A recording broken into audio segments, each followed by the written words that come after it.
everyone. Welcome to The Style That Finds Us. My name is Delia Folk, and this is my mom, Allison Brown. And today we are in CJ Hendry's studio. We are so excited to be here. She was born in South Africa, grew up in Australia, and now lives and works in Brooklyn. Yes. And so she was studying architecture and pursuing finance and accounting, and then realized that was not the path for her, and also realized she had this incredible talent for drawing and artwork, and she produces about 1 to 2 collections a year. And we are so excited to be here today and learn more about her process and artwork and all of the things. And she is very humble, so we're gonna pull it out of her because she's such a special and creative person.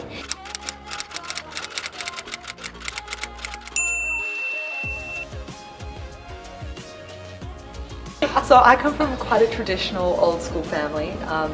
My mum and dad, so my dad's in computers and my mum's a teacher, and they both worked really hard, and they just wanted us to go to good schools and have a good education. And we did have we had a great education in high school. And then I kind of went to university and kind of bumbled around in architecture, then tried my hand at finance, and it went from bad to worse. I was hopeless. I was probably 3 minutes away from getting kicked out of university anyway. Like, that's how bad of a student I was. So it kind of made sense for me to drop out. And then I just made the decision to drop out, and I kind of told my parents, and they were just a bit, I mean, imagine if your daughter came to you and said, hey, I was gonna go into investment banking, but I'm gonna drop out. Fine. Like fine art. It's like, well, what the hell? Like, what do you do, you idiot? You know. Fine art. I wouldn't say they were supportive, but they just kind of let me be, which I am very grateful for.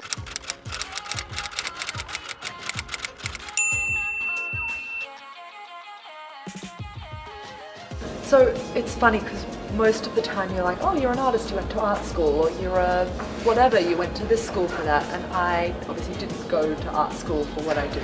I kind of discovered the talent pretty early on. I think I was in year 7 or 8, so how old was that? 11 or 12. And I kind of had the ability to draw, just in art classes, like once a week. And had the ability to draw, and then I left school and didn't think much of it. You know, it was just a subject I took in high school, like drawing. You know, and then I kind of went to a school where it was very much encouraged to do the professional, get a professional qualification. Like I didn't go to like an art school where they're like, just be creative. It's like lawyer, doctor, finance, you know. So it was like more professional qualifications. So I was like, oh, well, that's what I'll do. And it took me years to kind of understand that, hey, life is not this black and white thing. You know, you're able to go and carve apart, do this crazy thing that is not on a resume, you know, that you can't learn this thing, you know, it's like you can't teach someone how to become an artist, you just do it or you don't, or maybe you can teach them, I don't know. So I just kind of taught myself the technique, and I had a natural ability for it, thank the Lord. And I just kind of went for it.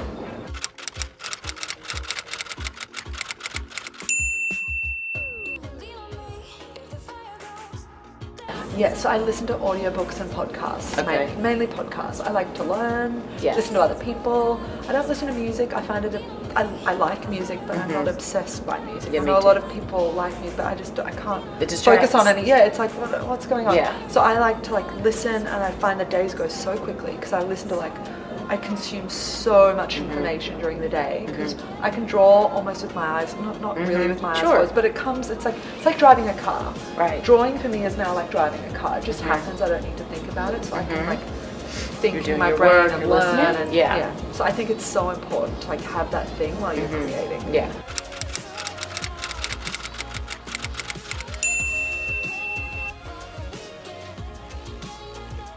I think something costs what people are prepared to pay, which is a very vague response, but I don't know. Put it this way, I only ever do one of one with my drawings. I don't do prints. I don't replicate pieces. So once it's gone, and it can never be remade. So there's value in that. I think people might see value in my work in that it takes so long. I know there's some fabulous artists, and I like the art that people do kind of gesturally. It's kind of a bit quicker and more messy. I like that. I personally like that type of art, but I can't make it. I make this work. Right. So I think people see value in the fact that it takes so long to make. But value is unusual in the art world because it's so, But I think the value and the cost is so high only because of those two reasons. I never remake it, there's no prints, and they take so long to make. Right.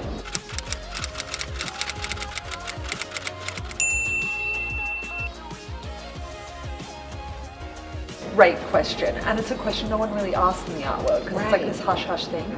So the way I run this practice, most of it gets reinvested back into the business. Right. I've only just started to pay myself a wage, probably in the last 2 years, and I've been doing this for about 7 years or so. So only recently have I like started to kind of like live a little bit. But you know, very fortunate that I've got a partner who like also is doing very well. So we're able to kind of riff off each other a little bit. But yeah, I believe I'm not in a position where I should be pulling it all out and just like living the life, because I could if I wanted, but I believe in what I'm doing so much. Yeah. I would rather invest. It's almost like a ball, it's like a snowball. It gets bigger and bigger, more gets invested. And then it gets more bigger it takes to make the things, and then the installations cost a lot more, and the buildings. The balls get bigger and bigger and bigger. So it started like this, and now we're like, which brings bigger problems and bigger cost and more money, more problems. Yes, like, yes.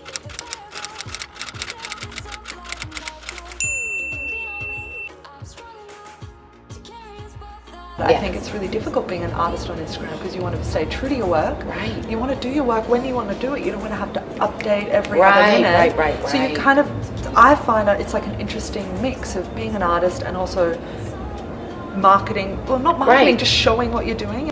But I think there's power in social media. There's so much power, and I love it for that. I'm just trying to figure out a way to make it enjoyable for me.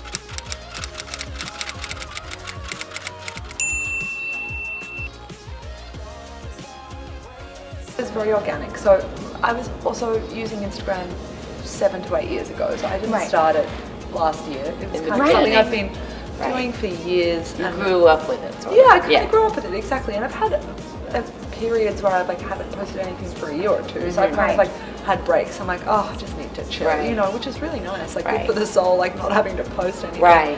So I think it's been a very organic growth. I don't like to play algorithm games. I just like don't have the energy for that. I think that'd take a whole nother, it'd take away from the work I'm trying to make. Of course. Like I just can't stress enough to artists, not that I'm in a position to give advice, but I'm like, just make great art. Yeah. Just make great art and they will come.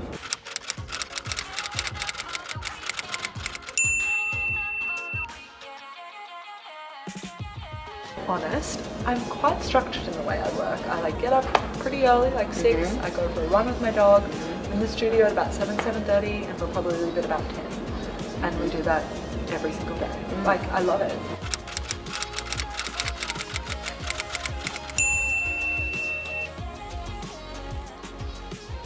I feel like it's work-life harmony. Is that a good way to explain it? Sure. I don't have a good work-life balance, but I kind of, it's all worked into one, and it's so it's all encompassing. It's all in there together. And it's a bit scary for like people, like employees and people I work with, and it's so much for people to consume. They're like, but what else do you do? I'm like, this is what I do. Yeah.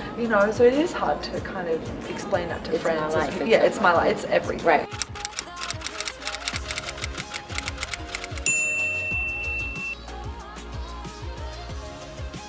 I don't look at myself as like a female artist, those are the boys. I kind of just make great work, not thinking of, oh, this is fun. I'm just like, make great work. If guys love it, great. If females love it, great. I just make great work as a person. I think it's special that I'm a female, and I hope other females can learn from me and learn from my mistakes and all that type of thing, and pursue their own careers and be inspired. But I think just make great work. It's not just an art, in any industry, be freaking good at your job, and then everything else will follow. That's how I see it. It's great advice. Thank you so much for joining us today on The Style That Binds Us. We hope you were very inspired, as we were, by this talk with CJ Hendry. We were so honored, beyond honored, to get to have a conversation with her. Stay tuned for more videos to come, and don't forget to like and subscribe and make comments to let us know what you want to see more of. Thanks. Bye. Thank you.